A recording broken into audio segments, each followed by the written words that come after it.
Rakesh, it's great that we talk today. So you're also known as Rootsman Rak. Do I pronounce it correctly? Yep, that's fine. And you're a permaculture teacher and a forest garden designer and an advocate for regenerative living. And you have shared your knowledge in more than 700 courses in many different climates, cultures, communities. And your projects reach from establishing eco-villages to European food forest projects, and now your work with Sharena Fabrika in Bulgaria. Yeah. So my first question would be, a quote from you is, how do we design hope into the way we live? So it says that you have this thought process behind your work. And what does a permaculture design mean to you personally? So before I studied permaculture, my background is I came from a poor family in East London. My parents came from India. My father was a, a volunteer, so he volunteered at a lot of in Skopje when there was the big earthquake in 1960. He came to help there, so he was doing a lot of humanitarian work.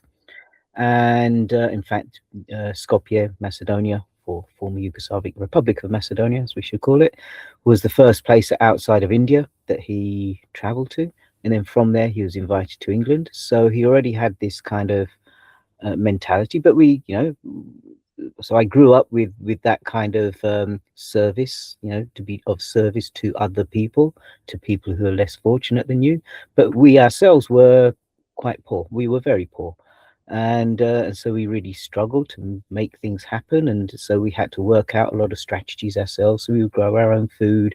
We would make our own clothes. When something would break, we would work out how to fix it. If we needed furniture, we would build it, and so on and so forth. So I just grew up with this. It wasn't a skill that I had to later think, oh, that would be useful to learn. It was just how we were.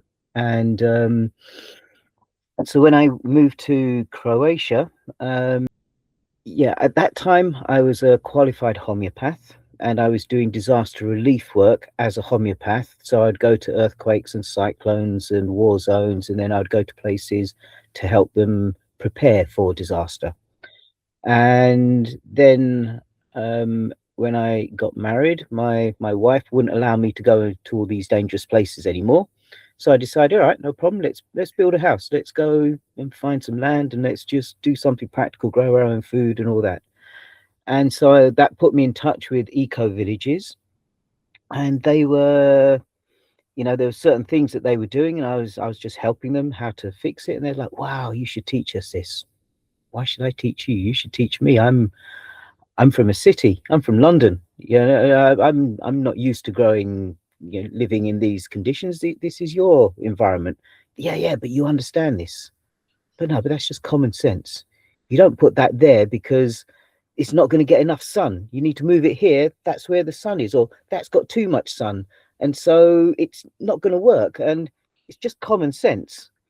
And what I realized is through the education system, a lot of people do not have common sense. Mm-hmm. The education system has taken common sense out of, so it's no longer common.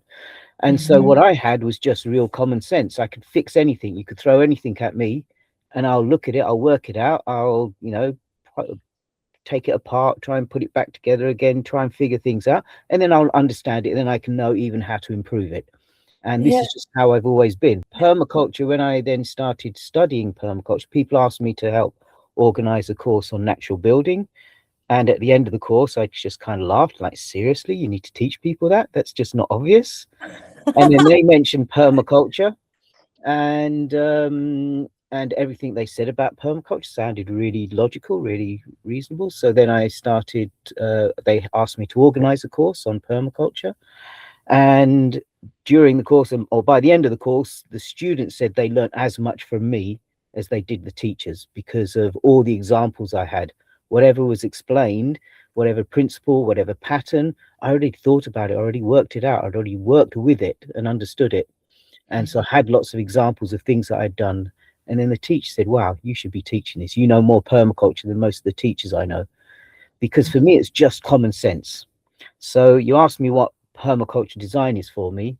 So first of all, permaculture for me, my definition of permaculture is it's just common sense, but for a world where sense is no longer common. All the patterns that society has given them that blocks them from seeing reality, or has warped their reality, should we say, skewed their reality in order to serve the capitalists. And so it's just about helping people to really understand what are the things that really make this world beautiful and rich and really worthwhile living in. And so how is it that we go about, so what permaculture is the design process, is how to understand systems, whether it's food growing, whether it's building houses, whether it's making a livelihood, whether it's, you know, how we cook, how we clean, how we make medicines, whatever, you know, how we do art, doesn't matter what it is. How do we design systems in such a way that they benefit other people, they benefit the world, and they have longevity, so that these systems just keep going, they get stronger and richer and more vibrant, and therefore, you know, support people further down the line, you know, future generations to also be able to live abundantly in this most amazing, beautiful planet that we live on. So for me, that's what permaculture is. It's for people who have the common sense to see that and know that. Great, go, teach us, show us, lead the way. Fantastic. Thank you very much for being there. But for those who can't see that, who typically because of education or their cultural you know, environment that they're in, which has restricted and changed how they see the world, permaculture is for them. Yes. It gives us the tools to be able to really clearly see what's right and wrong, what's really going to bring richness to other human beings. Now, meets our needs. How do I meet my needs in a way that also takes care of you, that also takes care of other animals and insects, that cleans the water, that cleans the air, that makes it more biodiverse rich, that sequesters carbon, release, you know, traps greenhouse gases, you know, all the climate change factors. How do we prevent that from happening? How do we get on top of that and reverse that? It's easy, you know. One of the sayings of one of the founders of permaculture, he said, while the problems of the world are getting more increasingly complex, he said the solutions are still embarrassingly simple. Nice. Is that Bill Mollison? Bill Mollison, exactly. Yes, yeah. Great.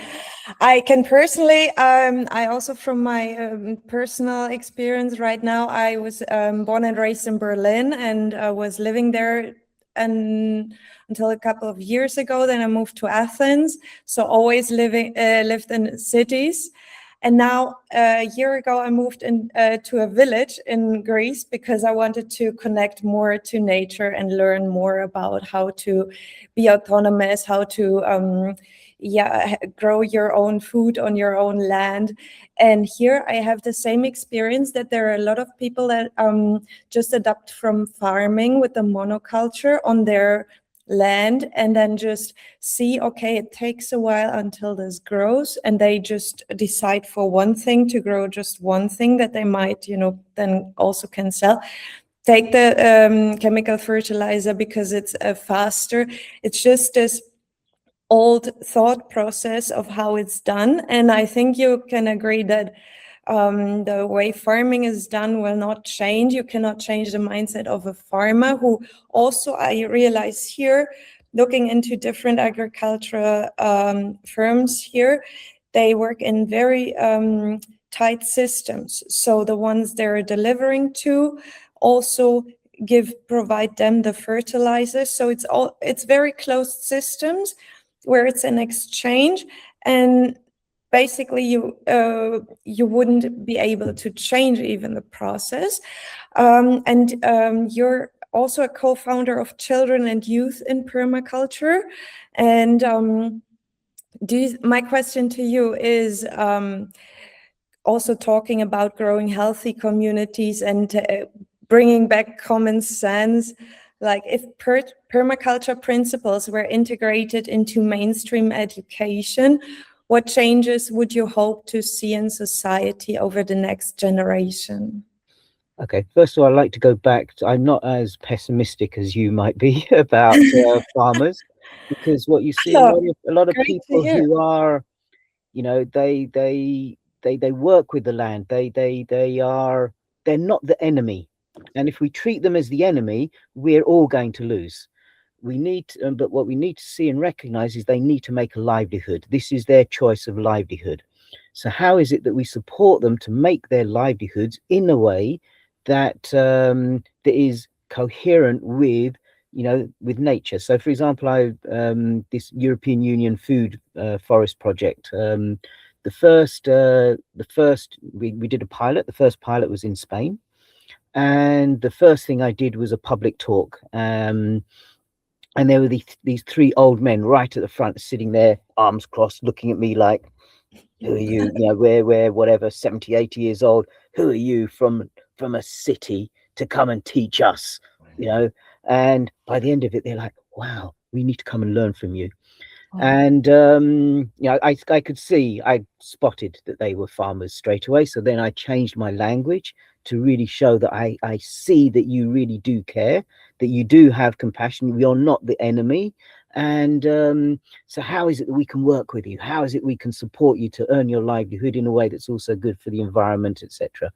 And on day 4 of the course, one of them, almost in tears, said, you know, I've realized that I really genuinely thought growing food the way I was growing it was really good for humans. I really thought I was doing really good for the world by feeding so many people. But he says, but now I see the consequences of how I was doing it. Now I realize why I really must change. And it Wow. was so beautiful. It was such, and everyone was like, we didn't ask him to say this. We didn't invite him. Yes. He Yeah. just offered this, I and have it was goosebumps. Like, amazing. it's great that you have such an impact because you just inherently have this knowledge that everyone seems to be disconnected from and just isn't aware.